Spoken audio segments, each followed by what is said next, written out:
നമസ്കാരം, എൻ്റെ പേര് സുജിത്ത്. ഞാനൊരു ഇലക്ട്രിക്കൽ വയറിംഗ് കോൺട്രാക്ടറാണ്.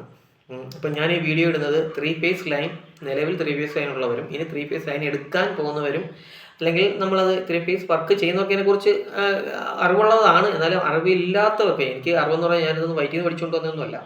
നമ്മൾ ചെയ്താണ് നമ്മൾ ഈ കാര്യങ്ങൾ മനസ്സിലാക്കുന്നത്. പ്രത്യേകിച്ച് നമ്മൾ ഇലക്ട്രിക്കലെന്നല്ല, ഒട്ടുമിക്ക ടെക്നിക്കൽ വർക്കുകളും നമുക്ക് ഒരിക്കലും പഠിച്ചു തീർക്കാൻ പറ്റത്തില്ല. ജീവിത അവസാനം വരെ എന്ന് അയാൾ ആ വർക്ക് തുടങ്ങുന്നോ അന്ന് മുതൽ എന്നാണ് അയാൾ ആ വർക്ക് നിർത്തുന്നത് ആ നിമിഷം വരെയും ആ വർക്ക് പഠിച്ചുകൊണ്ടിരിക്കുകയായിരിക്കും. ആരും ഒരു ഇലക്ട്രിക്കൽ വർക്കുകളും പഠിച്ചു തീരുന്നില്ല എന്നാണ് എൻ്റെ വിശ്വാസം. ഞാനിപ്പോഴും ഇലക്ട്രിക്കൽ വർക്ക് പഠിച്ചുകൊണ്ടിരിക്കുകയാണ്. അപ്പോൾ ഇതൊന്നുമല്ല നമ്മുടെ ക്വസ്റ്റ്യനും നമ്മൾ പറയുന്ന ആൻസർ. ഞാൻ അങ്ങനെ ഇന്നൊരു KSEB ഓഫീസിൽ പോയി. അവിടെ ചെന്നുകൊണ്ട് ഞാൻ പേപ്പർ വർക്കൗട്ടാണ് പോകുന്നത്. അവിടെ ചെന്നുകൊണ്ട് ഓവർസിയറുണ്ട്, സബ് എഞ്ചിനീയറുണ്ട്, ലൈൻമാനുണ്ട്, പിന്നെ കുറച്ച് ആൾക്കാരുണ്ട്. അപ്പം കാര്യം വേറെ ഒന്നുമില്ല.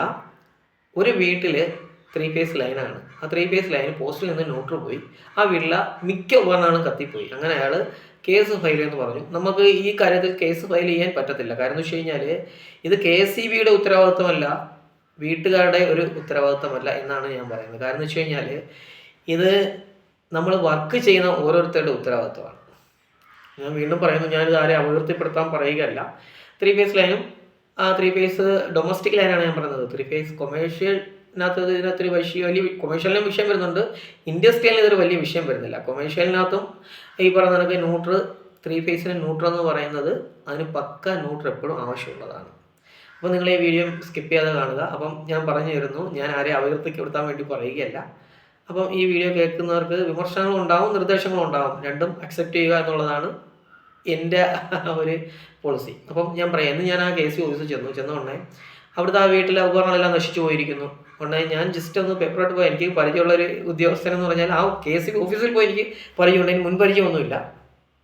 അപ്പോഴത്തേക്ക് ഞാനവിടെ ലോഡ് റിവേഴ്സിൻ്റെ കാര്യത്തിന് ചെന്നതാണ്. അപ്പോൾ അവിടെ ചെന്നുകൊണ്ടേ ഞാൻ പെട്ടെന്ന് കയറിയൊന്ന് ഡൗട്ട്. ഞാൻ പറഞ്ഞു, സാറേ അതൊരു തെറ്റിദ്ധാരണയാണ് സാറേ. സിംഗിൾ ഫേസ് ലൈനിൽ സാറേ ന്യൂട്രൽ പോയാൽ കുഴപ്പമൊന്നുമില്ല. സിംഗിൾ ഫേസ് ലൈൻ ഇവിടെ ഫേസ് വന്ന് നിൽക്കുന്നു, ഇവിടെ ന്യൂട്രൽ വന്ന് നിൽക്കുന്നു. പെട്ടെന്ന് ന്യൂട്രൽ മാറുകയാണെങ്കിൽ ഒരു ബൾബാണ് കണക്ട് ചെയ്തിരിക്കുന്നതെങ്കിൽ തൊട്ടപ്പുറത്ത് ഫേസേ വരത്തുള്ളൂ.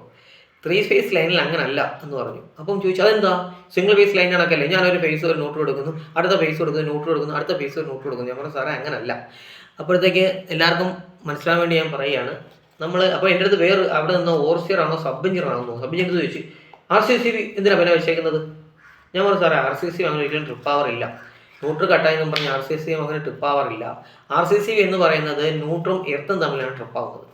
സാധാരണ ഞാൻ 2-3 സ്ഥലങ്ങളിൽ പോയി, ഇപ്പം ചില സ്ഥലങ്ങളിൽ ഞാൻ സർവീസ് നോക്കാൻ പോകുന്ന കുറച്ചുകൂടെ, ഞാനങ്ങനെ എല്ലാവരും ചെയ്യുന്ന വർക്കുകളിൽ ഞാനങ്ങനെ പോയി ഇടപെടുന്ന ആളൊന്നുമല്ല. എന്നാലും ചില വർക്കുകൾ അത്യാവശ്യം അവരെ വിളിച്ചിട്ട്, എറണാകുളത്തുള്ളവരെ ഒന്ന് ചെയ്തിട്ട് പോയിട്ടുണ്ട്. അവരെ വിളിച്ചിട്ട് അവരെ കിട്ടാത്തതുകൊണ്ട് ഞാൻ പറഞ്ഞു, അവരെ ആദ്യം വിളിച്ചോന്ന് ചോദിച്ചു. അവർ പറഞ്ഞു, കുഴപ്പമില്ല, നിങ്ങൾ അടുത്തുള്ള ആരെങ്കിലും ഒന്ന് ടെക്നീഷ്യന്മാരെയോ അല്ലെങ്കിൽ ആരെങ്കിലും ഒന്ന് വിളിച്ച് ഇലക്ട്രീഷ്യന്മാരെയോ അല്ലെങ്കിൽ അതുമായിട്ട് ബന്ധിപ്പിക്കുന്ന ആരെങ്കിലും വിളിച്ചൊന്ന് നോക്കാൻ പറയുന്നു. അങ്ങനെ കേസുകളിൽ ഞാൻ പോകാറുണ്ട്. ഞാൻ പോകുന്ന പല കേസുകളും ഞാൻ പറഞ്ഞുതരാം. ആരെ അപകീർത്തിപ്പെടുത്താൻ വേണ്ടിയില്ല. ചിലതിനകത്ത് കണക്ട് ചെയ്തിരിക്കുന്നത് ഇൻപുട്ടും മേളിലും ഔട്ട്പുട്ട് താഴെയുമാണ്. അതെന്താണ് എനിക്ക് അതിൻ്റെ റീസൺ എന്ന് എനിക്ക് ഇതൊക്കെ മനസ്സിലായിട്ടില്ല. അപ്പം ഞാൻ സാധാരണയായിട്ട് RCCB ആയാലും ELCB ആയാലും കണക്ട് ചെയ്യുന്ന ഐസൊലേറ്റർ ആയാലും എന്തായാലും കണക്ട് ചെയ്യുന്നത് അടിയിൽ ഇൻപുട്ടും മേളിൽ ഔട്ട്പുട്ടുമാണ് കൊടുക്കുന്നത്. അപ്പം RCCBയിൽ അതായത് RCCBയുടെ റൈറ്റ് സൈഡിൽ അല്ലെങ്കിൽ ELCB റൈറ്റ് സൈഡിൽ ന്യൂട്രും ബാക്കിയെല്ലാം ഫേസാണ്. 3 ഫേസാണ്. 3 ഫേസ് RCCB ആണ്. സ്റ്റാൻഡേർഡിൻ്റെ ആണ്. കമ്പനി കാര്യങ്ങളൊന്നും പറഞ്ഞുകൂടാ, എങ്കിലും ഞാൻ അവരുടെ പ്രൊമോഷന് വേണ്ടി പറയുന്നതൊന്നുമല്ല. അപ്പോൾ സ്വാഭാവികമായിട്ടും നമ്മൾ ഇൻപുട്ട് കൊടുക്കുന്നത് RYBB, ഇത് ന്യൂട്രാണ്. അപ്പോൾ നേരെ ഔട്ട്പുട്ടിൽ നമ്മൾ 6 കണക്ട് ചെയ്ത് MCB ആണെങ്കിൽ ഐസൊലേറ്റർ കഴിഞ്ഞായിരിക്കും ഇത് വരുന്നത്. MCB ആണ്, MCBയുടെ മേളിൽ പോവും. അടുത്തത് അപ്പോൾ AC ആണെങ്കിൽ 20 MCBയിൽ പോവും. ഹീറ്റർ ആണെങ്കിൽ 16 MCBയിൽ പോവും. ലൈറ്റിംഗ് ആണെങ്കിൽ 6 MCB പോവും. അഥവാ ഇൻവെർട്ടർ പോർഷനിലാണെങ്കിൽ തന്നെ ഒരു 6, അങ്ങനെ അവർ കൊടുക്കുന്ന രീതിയിൽ നിൽക്കും. അപ്പോൾ എനിക്കതിനകത്ത് വേറൊന്നും പറയാനില്ല. അപ്പം സ്വാഭാവികമായിട്ട് നമുക്ക് ത്രീ ഫേസിലെ ന്യൂട്രൽ കട്ടായാൽ ELCB ട്രിപ്പ് ആകുമോ എന്നുള്ള ചോദ്യത്തിനുള്ള മറുപടി ഞാൻ അവിടെ കൊടുത്തിരുന്നു. ഞാൻ പറഞ്ഞു, സാറേ ഫേസും ന്യൂട്രും തമ്മിൽ ഷോർട്ട് ആവുകയാണെങ്കിൽ മിനിയേച്ചർ സർക്യൂട്ട് ബ്രേക്കർ, അതായത് MCB എന്നും എർത്തും ന്യൂട്രും തമ്മിലാണെങ്കിൽ RCCB അല്ലെങ്കിൽ ELCB, ഇതാണ് ട്രിപ്പ് ആവുന്നതെന്ന് പറഞ്ഞു. അപ്പോൾ ഓവർസിയർ വലുതായിട്ട് ഓവർസിയർ അല്ല സബ് എഞ്ചിനീയർ അതൊന്നും തർക്കിക്കാതെ പോയി. എന്നാലും അതിനൊരു സാർ എന്നോട് നല്ല രീതിയിൽ തർക്കിച്ചു തന്നു. ഞാൻ 3 ബൾബ് കണക്ട് ചെയ്യും, എന്നിട്ട് പെട്ടെന്ന് ന്യൂട്രൽ മാറ്റും, ബൾബ് അടിച്ച് പോവില്ലയോ? അപ്പോൾ ഞാൻ പറഞ്ഞു, സാറ് 3 ബൾബ് 3 ഫേസിനകത്ത് കണക്ട് ചെയ്തിട്ട് ന്യൂട്രൽ മാറ്റുകയാണെങ്കിൽ ആദ്യം പോകുന്നത് റേറ്റ് കുറഞ്ഞ അതായത് വോൾട്ട് കുറഞ്ഞ ഏതെങ്കിലും ബൾബായിരിക്കും. രണ്ടാമത് പോകുന്നത് അടുത്ത ബൾബായിരിക്കും. പിന്നെ മൂന്നാമത് പോകുന്നത് അടുത്ത ബൾബിനൊന്നും സംഭവിക്കാറില്ല. 2 ബൾബോടെ ബേണായി കഴിഞ്ഞാൽ പിന്നെ അവിടെ ഒരു ഫേസ് ഒരു ന്യൂട്രൽ മാത്രമേ ഉള്ളൂ. അപ്പോഴത്തേക്ക് സാറ് പറഞ്ഞു, അത് ഇങ്ങനെ സംഭവിക്കും, ഞാനിതിനെക്കുറിച്ച് പഠിച്ചിട്ട് വാ, ഞാൻ 10 വർഷം ഇലക്ട്രീഷ്യൻ ആയിരുന്നു, അത് കഴിഞ്ഞാണ് ഞാൻ ഓവർസിയർ ആയത്, അല്ലെങ്കിൽ ഞാൻ ഇന്നതായെന്ന് പറഞ്ഞ് ഞാൻ പറഞ്ഞു, സാറേ എനിക്ക് അതിനെക്കുറിച്ച് തർക്കിക്കാനൊന്നും വയ്യ, ഞാൻ ഇത് വയറ്റിൽ നിന്നൊന്നും പഠിച്ചുകൊണ്ട് വന്നതല്ല, ഞാൻ സാറിൻ്റെ അടുത്ത് പറഞ്ഞാലും നിങ്ങൾക്ക് പറയുകയാണ്, ഞാനിത് വയറ്റിൽ നിന്ന് പഠിച്ചതല്ല, ഈ പാഠങ്ങളാണ് നമ്മൾ പഠിപ്പിക്കുന്നത്. ഞാൻ നേരത്തെ പറഞ്ഞു, ഇലക്ട്രിക്കലായാലും ഏതൊരു വിഷയങ്ങളായാലും ഒരു ടെക്നിക്കൽ വർക്കുകളായാലും ഒരിക്കലും നമ്മൾ പഠിച്ചു തരാറില്ല. നീണ്ട വീഡിയോ ആയി പോകുന്നുണ്ടെന്നാണ് ഞാൻ പറയുകയാണ്. നിങ്ങൾക്ക് വേണ്ടി പറയാം, 3 ഫേസ് ഉള്ളവർക്ക് വേണ്ടി പറയാം. എപ്പോഴും നമ്മൾ R ഫേസിൽ നിന്ന് AC കണക്ട് ചെയ്യുന്നു, വൈന്ന് എടുത്ത് നമ്മൾ ഒരു ഫാൻ കണക്ട് ചെയ്യുന്നു, അല്ലെങ്കിൽ ബിന്ന് നമ്മളെടുത്ത് ഒരു ലൈറ്റ് കണക്ട് ചെയ്യുന്നു. അപ്പം R plus neutral, Y plus neutral, B plus neutral. പെട്ടെന്ന് ന്യൂട്രൽ കട്ടാവുകയാണെങ്കിൽ നമ്മൾ ഇവിടെ ഈ എഫക്റ്റ് ചെയ്തിരിക്കുന്ന ന്യൂട്രലിൽ നിന്ന് ഈ ഫേസ് ഓട്ടോമാറ്റിക്കൽ ന്യൂട്രും ഈ ഫേസുമായിട്ട് കണക്ട് ചെയ്തിരിക്കല്ലേ. അതായത് ഇവിടെ ഇതിൻ്റെ ഓപ്പോസിറ്റ് നമ്മൾ ഇത് നടുക്ക്, അതായത് ഞാൻ ഈ വരച്ചേക്കുന്ന നടുക്ക്, ഇതിനെ ഈ നടുക്ക് ഭാഗങ്ങളിലാണ് നമ്മൾ ഈ സാധനങ്ങൾ കണക്ട് ചെയ്തിരിക്കുന്നത്. മുകളിൽ എല്ലാ ഫേസും, താഴെ ന്യൂട്രാന്ന് വെച്ചോ, ന്യൂട്രൽ കൊണ്ടൊന്നും ഇങ്ങനെ ഡയറക്റ്റ് കണക്ട് ചെയ്യും. ന്യൂട്രൽ കട്ടാവുമ്പോൾ ഈ ഫേസിൻ്റെ കണ്ടിന്യൂഷൻ ആണല്ലോ ഇവിടെ വരുന്നത്. അപ്പം ന്യൂട്രലിന് പകരം ഈ ന്യൂട്രലിന് പകരം ഈ ന്യൂട്രൽ ഫേസ് ആവുകയാണ്. ഫേസ് ആകുമ്പോൾ അവിടെ സംഭവിക്കുന്നത് 2 ഫേസുകൾ അവിടെ ഒരു ബൾബിൻ്റെ മേളിലും താഴെ, ഫ്രിഡ്ജിൻ്റെ മേളിലും താഴെ വന്നിരിക്കുകയാണ്. ഇപ്പോൾ ഫ്രിഡ്ജാണ് ഓണായി കിടക്കുന്നത്, ബൾബാണ് പോകുന്നതെങ്കിൽ ഫ്രിഡ്ജ് റേറ്റിംഗ് കൂടുതലായതുകൊണ്ടും കറണ്ട് വോൾട്ടേജ് കൂടുതലാണ്, ഫ്രിഡ്ജ് ആദ്യം പോകത്തില്ല, ആ ബൾബായിരിക്കും ആദ്യം പോകുന്നത്. രണ്ടാമത്തെ കാര്യം, ഫ്രിഡ്ജിനെക്കാട്ടിയും കൂടി എന്തെങ്കിലും ഫ്രിഡ്ജിനെക്കാട്ടിയും വാഷിംഗ് മെഷീനാണ് ഓണായിരിക്കുന്നതെങ്കിൽ രണ്ടാമത് പോകുന്നത് ഫ്രിഡ്ജായിരിക്കും. മൂന്നാമത് വാഷിംഗ് മെഷീൻ പോകാൻ ചാൻസ് തീരെ കുറവാണ്. അപ്പോൾ ഞാൻ എന്നിട്ട് സാറിൻ്റെ അടുത്ത് ചോദിച്ചു, അങ്ങനെ എന്തിനാണ് എർത്തിങ് ചെയ്യുന്നത്, 2 എർത്തിങ്? ഞാൻ ചോദിച്ചു, സാറേ 2 എർത്തിങ് ചെയ്യുന്നു, സ്വാഭാവികമായിട്ടും ഈ 2 എർത്തിങ്, ഒരു എർത്തിങ് എവിടെയാണ് ചെയ്യുന്നത്?